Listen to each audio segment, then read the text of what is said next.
Thousands of positions at Fort Knox could soon be gone. The Defense Department is in the process of downsizing, which would greatly impact the Hardin County Army base. A petition has been sent to the Pentagon. WLKY's Annalisa Gale takes a look at what's the next step in the community's fight.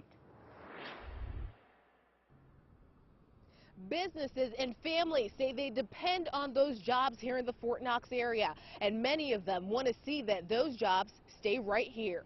Nationwide, the Army is making tough decisions about how to save money. Earlier this year, Defense Secretary Chuck Hagel announced his budget plan, which includes downsizing the Army. By 2020, the country could get down to 420,000 soldiers.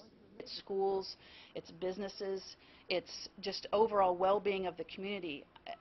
It's catastrophic to places that rely on a military base when they make big changes like that. Michelle Redmond McDowell is one of the more than 15,000 people who signed a petition in an effort to save jobs at Fort Knox. It says, please don't cut any more, okay? We took 3,500 soldiers already, which, by the way, was 42% of the active duty force at Fort Knox. According to the Hardin County Chamber of Commerce's One Knox Council, the Army is considering reducing the number of military and civilian personnel at the base by more than 7,000. About 60% of those soldiers and families live off the installation, so we're going to see some vacancy rates go up, unfortunately. Redmond McDowell owns the Red Brick Cottage, which is near the base. She estimates that 50% of her customers used to be from the base.